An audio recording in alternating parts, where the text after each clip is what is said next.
Bienvenue sur Qu'est-ce que la mode, en partenariat avec la revue You Made. Nous sommes en direct du salon Impact Who's Next pour questionner la mode avec ceux qui la façonnent. Se questionner sur les grands enjeux de la mode responsable, la mode dite libre. Et aujourd'hui, notre thème, c'est le Made in France particulièrement. Nous sommes accueillis par l'agence artistique La Cour Paris. Je suis Elsie Pommier, l'animatrice du podcast Qu'est-ce que la mode. Et je suis accompagnée par Cécile Jeanne Guérard, fondatrice et rédactrice en chef de la revue You Made. Aujourd'hui, nous avons la joie d'accueillir Léa Martineau, fondatrice de la marque 7 milliards. Bienvenue. Merci de m'accueillir. Alors, on t'a rapidement présenté, donc Léa.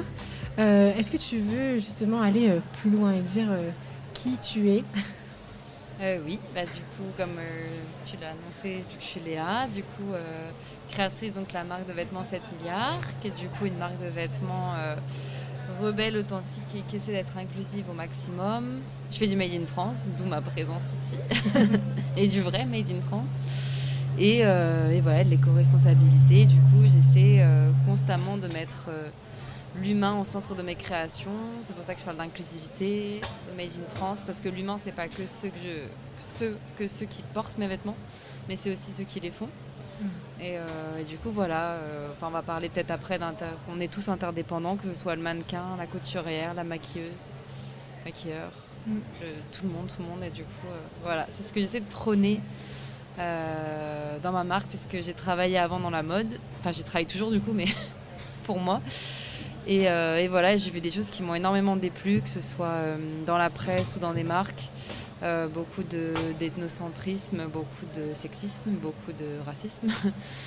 Tout ce qui finit en isme à peu près, je l'ai vu. Et je ne faisais que de me plaindre en me disant « Mais mon Dieu, mais c'est quoi cette mode ? Il n'y a plus de respect, on ne respecte plus personne. » Et au lieu de me plaindre, j'ai décidé de rentrer dans l'action et de me dire essaie de changer les choses à ta façon, à ta petite échelle. Et du coup, j'ai créé 7 milliards.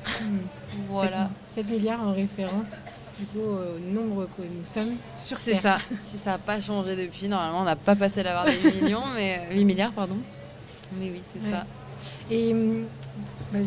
Oui, du coup, Léa, pour commencer, on introduit toutes nos interviews par cette question, mais tu as un petit peu répondu dans ta présentation. Pour toi, qu'est-ce que la mode en fait ? Bien, la mode, en fait, pour moi, c'est le vêtement, on a un pouvoir énorme. Déjà, si on parle juste du vêtement, on a un pouvoir énorme. En fait, c'est le reflet, le miroir de notre société. C'est-à-dire que le vêtement sert à la fois à lutter contre des combats comme les premières femmes qui ont porté la mini-jupe en Occident, et à la fois il est porteur de préjugés et de stéréotypes. Donc en fait, c'est à nous de choisir qu'est-ce qu'on en fait. Et donc voilà, la mode pour le vêtement, du moins, c'est ça. C'est avec un vêtement, on peut enfin être authentique et qui on est, mais à la fois, on peut renforcer des stéréotypes et des préjugés. Donc voilà, c'est à nous de savoir ce qu'on veut en faire.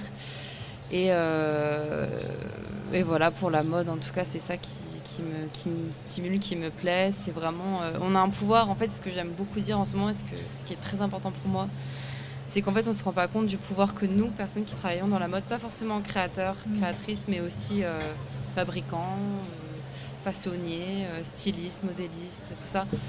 Mais plutôt ceux qui sont dans l'image de mode, en fait, on a le pouvoir de changer les codes, en fait, parce que en fonction du mannequin qu'on choisit, en fonction de la maquilleuse qu'on choisit, et en fait, si on choisit un mannequin qui nous ressemble ou qui va pas forcément être dans les normes de beauté, en fait, si on le fait tous, on va vraiment changer les codes et on va vraiment changer. En fait, on a un pouvoir énorme, c'est-à-dire que les standards de beauté sont définis que par nous, en fait. Et encore, moi, à petite échelle, mais je me dis que si on crée tout ce petit cercle vertueux que j'essaie de créer, en fait, la mode a un vrai gros pouvoir et on le voit en fait aujourd'hui. Pourquoi aujourd'hui on voit plus de personnes, je sais pas, racisées ou avec des morphologies différentes, mais parce qu'en fait, il y en a à un moment donné, ils se sont dit, on va peut-être essayer de changer les choses. C'est que Vogue dernièrement qui s'est dit, tiens, on n'a jamais fait de couverture avec que des femmes noires, quoi. Donc, et on est en 2022. Mais voilà, du coup, on a vraiment ce pouvoir-là, la mode a ce pouvoir et il faut prendre le beau côté du truc et voilà. Et le pouvoir du coup porté par des couleurs et tu utilises souvent le mot étendard, souvent, voilà, je l'ai vu quelques fois passer et c'est justement cette idée justement de représentativité et du coup de communauté aussi, parce que quand on a un étendard, on se met justement sous le même drapeau, en quelque sorte. Et en parlant justement de drapeau, d'étendard, aujourd'hui notre thématique c'est le Made in France, la France. Est-ce que tu peux nous en dire un peu plus sur toi et l'engagement que tu as et ce que ça veut dire pour toi en fait D'accord. Le Made in France, pour moi, c'est aujourd'hui, en fait, j'oublie même de le dire dans ma communication parce que ça me paraît être une évidence. En fait, tout le monde me dit, mais tu communiques pas assez sur le Made in France. Bah oui, parce qu'en fait, c'est une évidence à partir du moment où on décide d'être créateur et créatrice et faire des vêtements qui respectent en fait l'être humain et qui respectent les savoir-faire, qui respectent la fabrication, la conception. Et en fait, on est un peu obligé, enfin, c'est pas qu'on est obligé de faire du Made in France, mais en tout cas, ça devient logique en fait. On va pas aller chercher nos tissus à 10 000 km. Il y a un fournisseur qui est là, qui fait des très belles soies. Pourquoi je vais aller le chercher là-bas en fait et voilà, donc le Made in France, c'est vraiment ça pour moi. Et c'est surtout que ce soit de tout de A à Z, c'est-à-dire qu'à la fois dans la conception de la marque, de la collection, c'est-à-dire le dessin, le design, le travail avec la modéliste, le travail avec la patronnière, tout est fait de A à Z. En fait, le Made in France, c'est pas 1%, comme on dit souvent. Ah, mais il suffit qu'il y ait, je sais pas, une partie du vêtement qui soit fabriquée en France pour qu'on puisse utiliser l'appellation Made in France, comme le bio ou ce genre de choses. Et en fait, non, si on veut être engagé, c'est dur. Aujourd'hui, faire du Made in France, pour moi, c'est presque devenu une contrainte parce que on a beaucoup moins de personnes qui sont spécialisées dans des domaines, ils sont restés en France, ou alors c'est des personnes inaccessibles parce que les grandes marques ont leur droit de veto dessus, et puis nous on est là, coucou, voilà. Donc heureusement qu'il y a du coup LVMH qui a mis en place leur fameux site où on peut récupérer leur fin de tissu. Donc là on a un peu le droit à rentrer dans le grand milieu de la mode. Mais voilà, le Made in France, c'est vraiment ça en fait, c'est tout de A à Z, et c'est que tout soit pensé, fabriqué pour du Made in France, et pas parce que c'est bien et c'est commercial. C'est parce qu'en fait c'est logique d'aller chercher son tissu à côté, d'aller chercher une couturière ici et pas là-bas. Après, demain, si j'ai envie d'aller rencontrer quelqu'un au Sri Lanka parce qu'il a un savoir-faire énorme et que je trouve ça génial, j'ai pas de problème avec ça. Le tout, c'est de respecter l'être humain, d'être sûr qu'au moment où je vais travailler avec lui, la personne, elle est respectée. Il n'y a pas d'appropriation culturelle derrière. C'est pas comme les Anglais, beaucoup de pays occidentaux ont fait. On n'est pas allé chercher savoir-faire. Hop, c'est génial, mais moi, je le récupère et je le fabrique en France. Et puis, ça, c'est du Made in France ridicule pour moi. C'est pour ça que tu disais en introduction, je fais du vrai Made in France. Voilà. Je l'ai noté effectivement, ouais. Comme s'il y avait effectivement du vrai Made in France et du faux, entre guillemets, c'est-à-dire des gens qui disent oui, moi je fais du Made in France, mais en fait c'est qu'une petite partie, comme tu le disais, tout le processus, de toute la chaîne de valeur en fait qui est faite en France. Donc toi, ça a été vraiment par conviction dès le départ, et comme tu dis, par évidence. Oui. Est-ce que tu peux nous expliquer un petit peu plus précisément comment tu construis justement tes collections, à partir de quelles matières premières? Donc là, tu parlais de soie. Est-ce que tu récupères des tissus? Est-ce que tu es en upcycling? Est-ce que tu fais de la production neuve, entre guillemets? Comment est-ce que tu travailles avec 7 milliards? Alors déjà, tout ce qui est conception, pas conception, mais conception du design, tout est fait dans mes ateliers. Donc avec ma modéliste qui est juste à côté de moi, ma patronnière qui est juste à côté de moi, vraiment on a 2 mètres d'écart. Enfin voilà, mes couturières sont dans la salle à côté. Et il est basé où ton atelier? Il est à Roubaix. À Roubaix. Du coup, dans les ateliers, c'est au sein du tiers-lieu qui appartient à Fashion Green Hub. Plateau Fertile. Plateau Fertile. Enfin voilà, je pense que vous connaissez bien. On connaît tous très bien, effectivement. Voilà, mais bon, petite dédicace à eux. Et voilà, du coup, tout est fait là-bas. Et en fait, donc voilà, ça veut dire que... Parce que moi, j'ai travaillé pour des marques où leur façonnier était en Chine. Parce que la maille là-bas, par exemple, était magnifique. C'était une marque qui travaille... Enfin, ils ont des grands savoir-faire en Chine, par exemple. Mais voilà, dès qu'il y avait elle envoyait le dessin, un premier prototype, c'était réenvoyé en France. Et elle corrigeait, elle disait, bah non, je veux 2 cm plus long. Ah bah, faut réenvoyer. Mais je me dis, mais mon Dieu, mais avec l'argent perdu. Et puis l'impact écologique sur la planète, mon Dieu. Du coup, moi, tout est fait... j'ai juste à faire 4 pas, en fait, pour aller corriger le truc. Voilà, et après, donc, comme je disais, mes couturières travaillent dans nos ateliers. Tout est fait vraiment en interne. Mes tissus, j'essaie faire du Made in Europe. Parce que tissu Made in France, c'est très compliqué. C'est la seule chose où encore, à mon niveau, j'arrive pas. Parce qu'il faut rencontrer les bonnes personnes. Donc le Made in Europe, après, comme on sait, c'est très compliqué au niveau du sourcing. Quand on va chez un fabricant, un grossiste, on leur dit vous êtes sûr que c'est Made in, je sais pas, Espagne, Italie en général, oui, vous inquiétez pas, mais il faut aller chercher aujourd'hui, faire du Made in France, c'est un vrai combat. Ou du Made in Europe, c'est voilà, je veux la preuve par A plus B que ce tissu a bien été fait dans ces usines-là, des usines qui ont une bonne appellation, qui sont agréées. C'est de l'investigation, il faut aller vérifier par soi-même pour garantir une vraie transparence aussi dans les produits qui sont créés. Donc toi, tu utilises plutôt aujourd'hui, tu aimerais avoir du tissu 100% français, fabriqué, tissé en France. C'est un peu compliqué aujourd'hui. Tu es face à ces contraintes-là en tant que jeune créatrice. C'est important de parler des contraintes aussi du Made in France.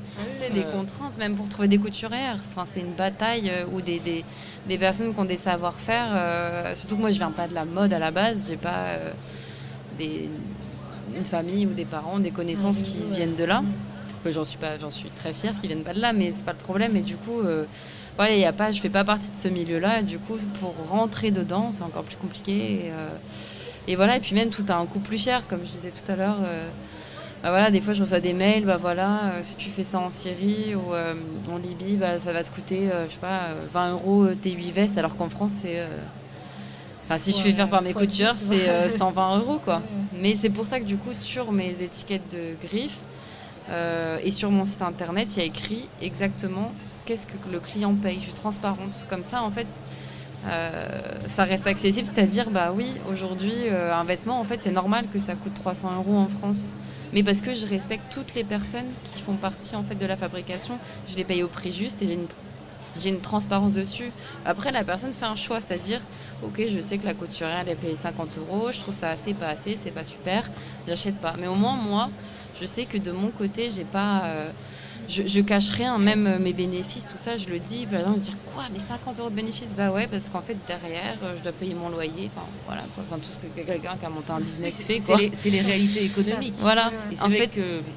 À un moment donné, oui, le problème, c'est que la fast fashion nous a habitués depuis plus de 20 ans à avoir des vêtements à un prix qui n'est pas le vrai prix des vêtements.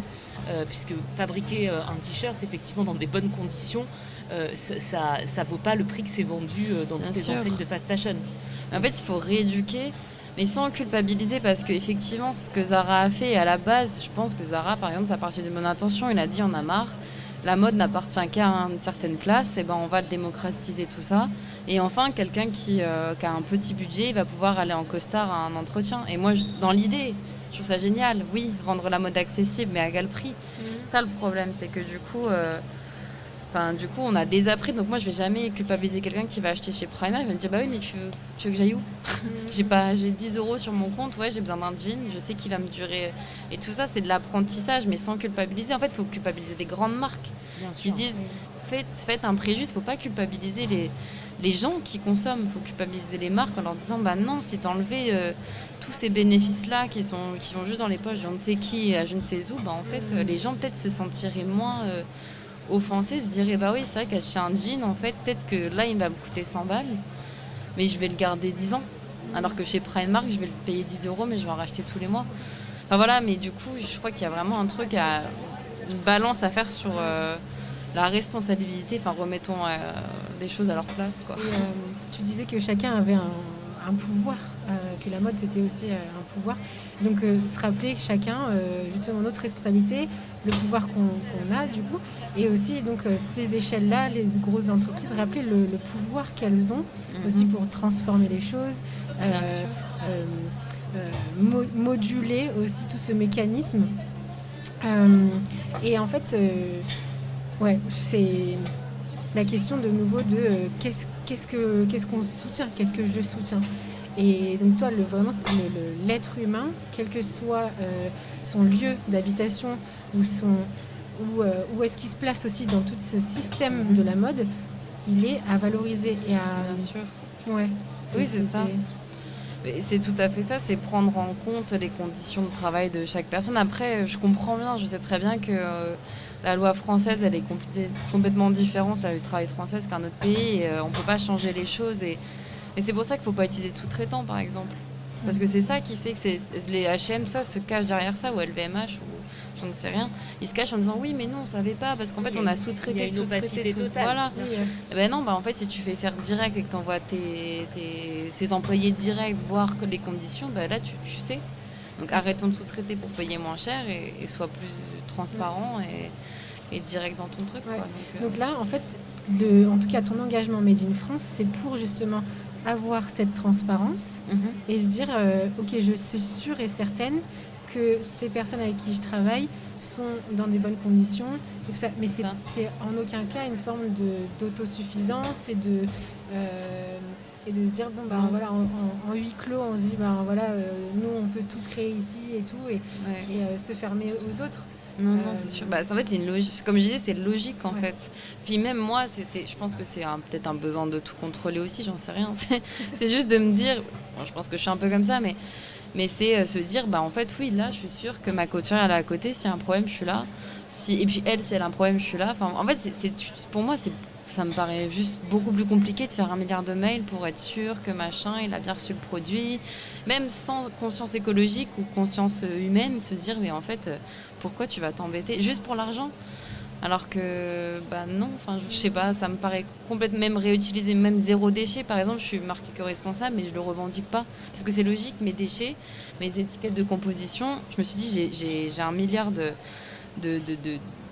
chute de tissu, qu'est-ce que j'en fais ? C'était pas bon, il faut que je sois écolo, vite, parce que c'est la mode d'être écolo. Je me suis dit, j'en fais quoi ? Et du coup, je me suis dit, voilà, je vais en faire mes étiquettes de composition. Et du coup, ça devient mes étiquettes de composition. Mes shopping bags, c'est des t-shirts que je couds en bas et ça me fait un sac. Enfin, voilà, c'est des trucs.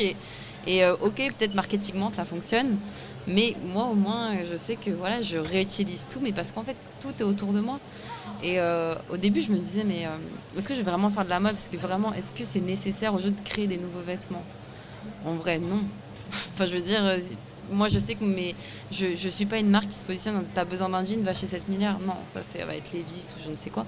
Moi, c'est un achat coup de cœur. C'est pour ça que je parle de le vêtement est un moyen de s'émanciper ou de s'affirmer. Et du coup, moi, c'est là, la mode, on n'arrêtera jamais de créer du vêtement comme on n'arrêtera jamais de faire de la musique, de l'art, c'est un truc qui est...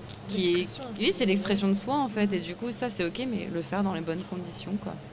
Après, c'est vrai que par rapport à ce que tu dis, je trouve ça très juste et très intéressant parce que, en gros, il y aurait suffisamment de tissus, de vêtements aujourd'hui pour habiller tout le monde. Et c'est vrai que la production de nouveaux vêtements aujourd'hui, ça questionne beaucoup. Et en même temps, comme tu dis, il y a ce côté créativité, ce vecteur d'expression artistique et créatif qui est très très fort au travers du vêtement. Donc toi, justement, qu'est-ce que tu revendiques là, on va plus parler des vêtements que tu crées et l'histoire qu'ils racontent. Qu'est-ce que tu crées comme vêtements ? Alors, du coup, si je peux parler juste du concept, en fait, tous les ans, je choisis une égérie ou un égérie, et du coup, c'est cette personne-là qui va influencer complètement la collection. Donc, bien sûr, après, on va pas se mentir, je garde mon style parce que c'est difficile de m'en détacher. Mais voilà, et en fait, du coup, par exemple, cette année, ma collection s'appelle Brexit. Et du coup, je choisis une égérie, mais pour son énergie. Après, je pense que si, bien sûr, je vais pas mentir, il doit y avoir... peut-être que physiquement, la personne m'a impactée, je sais pas. Mais en tout cas, j'essaie de pas me dire, OK, il me faut une personne femme, homosexuelle, raciste, j'en sais rien, ou une personne ça m'est égal. Mais du coup, voilà, je la choisis comme ça parce qu'il y a une énergie, la personne dégage quelque chose qui me plaît. Et je la choisis. Du coup, il s'avère en tout cas que donc elle s'appelle Sun Dari, petite dédicace à toi. Et du coup, en fait, moi, je travaille sur son parcours. Et son parcours, donc elle est née au Sri Lanka, mais arrivée très jeune en France. Et voilà, elle a développé, du coup, donc c'est une artiste, donc elle a tout ce côté très rebelle, très engagée, très tout ça. Et en fait, je me suis dit, mais voilà, moi, je vais aller chercher, du coup, qu'est-ce qui s'est passé au Sri Lanka ? C'est quoi l'histoire du Sri Lanka ? Et en fait, du coup, j'ai découvert, du coup, c'était une ex-colonie anglaise. Et voilà, j'ai travaillé sur l'histoire du Sri Lanka, autant sur les savoir-faire, parce qu'en broderie, en teinture, ils sont juste dingues. Et voilà, mais du coup, en cherchant, malheureusement, je me suis rendu compte, même si j'en savais un petit peu, que du coup, il y avait beaucoup d'appropriation culturelle. Et j'avais envie aussi de travailler sous cet angle-là. Il s'avère que ça a matché. Et du coup, je me suis aussi rendu compte que le mouvement punk en Angleterre a été des grands alliés en fait, de la libération du peuple de l'Inde et de tous les pays limitrophes, colonisés, dont le Sri Lanka. Et en fait, du coup, c'est pour ça qu'on voit beaucoup de tartans, parce que c'est des codes punk, on voit beaucoup, du coup, de jeans délavés, parce que, du coup, je m'inspire et je ne m'approprie pas, j'espère, en tout cas, la teinture du Sri Lanka, et en même temps, je reprends les codes punk et je me dis, bah oui, ils déchiraient leur veste, ils dessinaient dessus, bah voilà, je vais faire un petit allégé d'eux, je reprends les broderies, et voilà, et tous ces mouvements qui ont servi à aider le pays le Sri Lanka et les pays des Indes à devenir indépendants, parce qu'aujourd'hui c'est pas vraiment le cas. Mais voilà, du coup ma collection, mon vêtement, c'est ça en fait, c'est un manifeste en fait physique. Enfin, c'est pour ça que je dis marque objectrice de conscience, ma marque, parce que voilà, elle est à l'encontre de la façon dont on doit penser et concevoir un vêtement, quoi. C'est sûr que finalement, des fois, je suis plus dans le concept. Enfin, je crois que même les gens qui achètent pour ma marque, ils me disent souvent, j'achète pour le concept.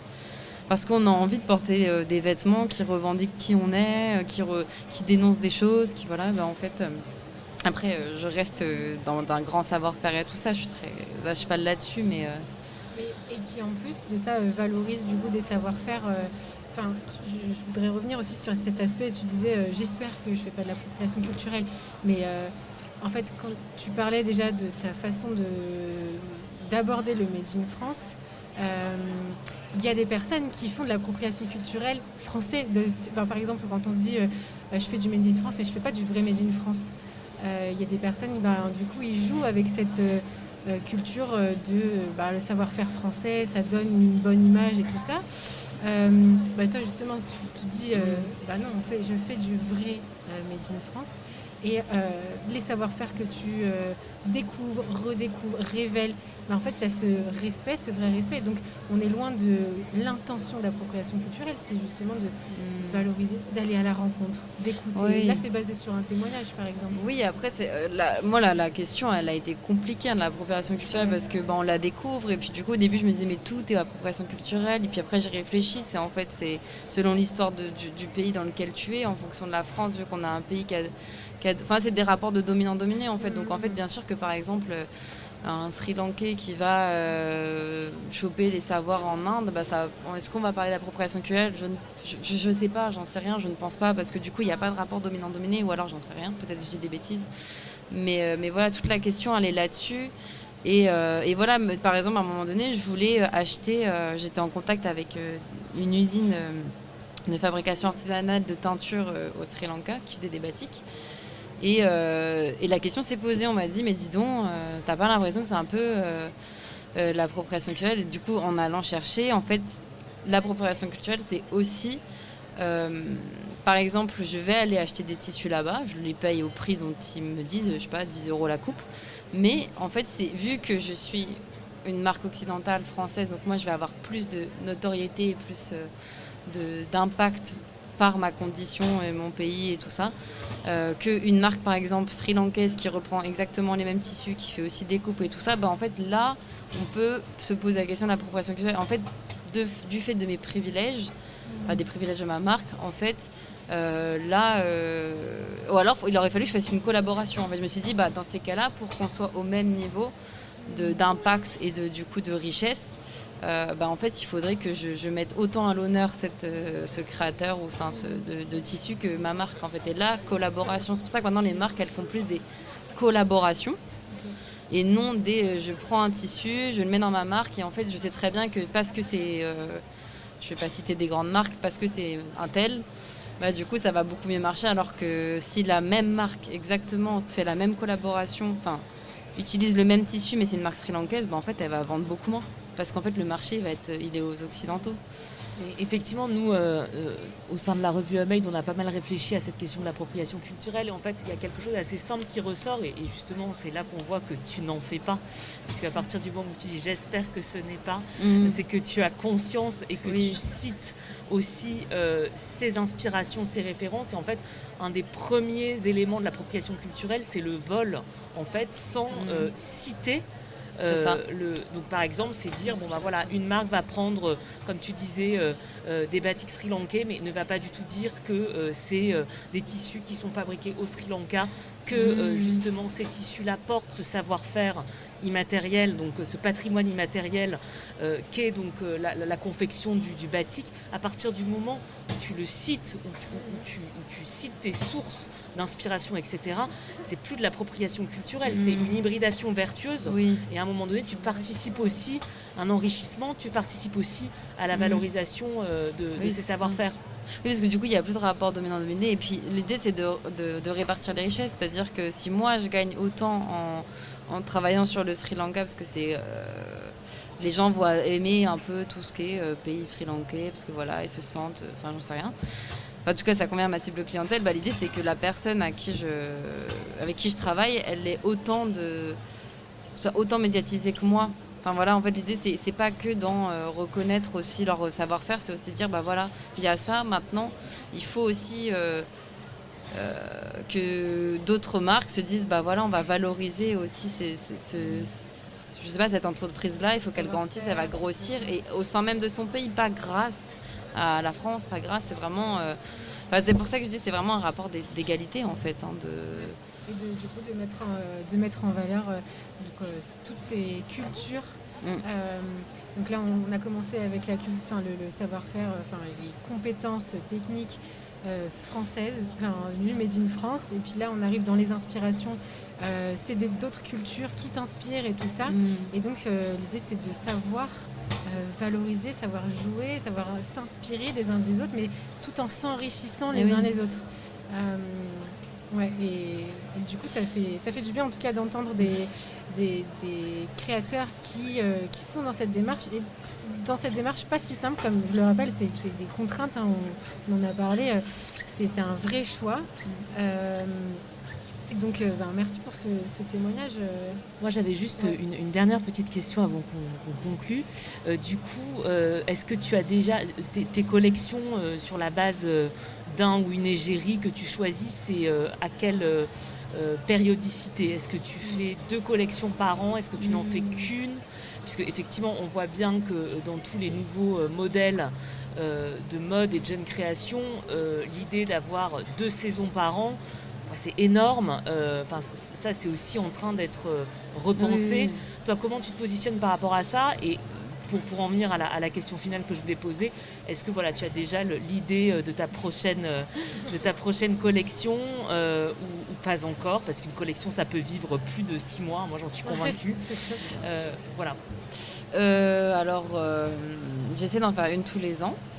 Parce que justement, je suis contre le fast fashion. Donc, je pense qu'une collection, ça prend du temps à fabriquer, donc ça prend du temps à communiquer, puisqu'on sait qu'en plus, il y a 6 mois d'avance, il faut, avec la Fashion Week, machin, enfin bon, ça c'est tous les trucs de la mode. Donc moi, c'est vraiment une fois par an. Et puis, en fait, le truc, c'est que bien sûr que là, j'ai des envies d'aller travailler avec certaines personnes. Enfin, c'est sur certains sujets, mais je veux pas trop me laisser influencer. Je sais que, par exemple, le Japon, en ce moment, ça m'attire... à mort, parce que je me suis beaucoup inspirée du déconstructivisme japonais, de tout leur savoir-faire sur les teintes. Enfin, j'ai hâte, si ça peut. Mais bon, je vais pas du coup aller choisir, tiens, la personne m'a l'air japonaise, je vais aller travailler avec elle, alors que ça se trouve, l'énergie, elle va pas être bonne, quoi. Donc j'attends quand même que ça vienne à moi. Et puis ça se trouve, ce sera je sais pas, une Bretonne qui va me dire, punaise, mais c'est génial, la broderie, enfin voilà, j'en sais rien, c'est vraiment... je sais pas encore. Donc t'es encore sur la collection actuelle et puis tu verras en fonction des rencontres. C'est la combienième collection? Deuxième. Deuxième, ok. Donc il y a encore des belles choses à c'est faire que et des belles rencontres. Voilà. Merci pour ce témoignage. Est-ce qu'il y aurait juste des ressources peut-être que tu pourrais nous partager pour ceux qui sont des créateurs ou des jeunes créateurs qui sont dans la même démarche que toi, des choses, des lieux ou des sites internet qui t'ont des livres, des films qui toi t'inspirent et que tu voudrais recommander justement à nos auditeurs? Déjà le tiers-lieu Fashion Green Hub, plateau fertile, parce que du coup on peut tout faire là-bas. Là eux ils valorisent vraiment le Made in France puisque tout peut être fait dans les ateliers, enfin dans leur lieu. Après il y a le livre noir de la mode d'Audrey Millet, je pense que vous connaissez aussi, qui est très inspirant pour justement apprendre à se déconstruire et à déconstruire la mode et la reconstruire surtout.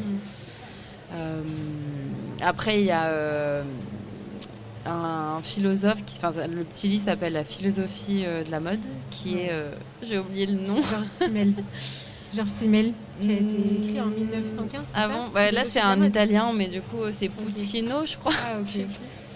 Et du coup, c'est un livre, il faut un dictionnaire à côté, mais vraiment, il apprend en fait à philosopher sur la mode, à tous les aspects. Justement, en fait, c'est pas l'aspect juste fabrication, c'est aussi pourquoi on fait de la mode, qu'est-ce qui nous active, et donner un sens aux produits concrets.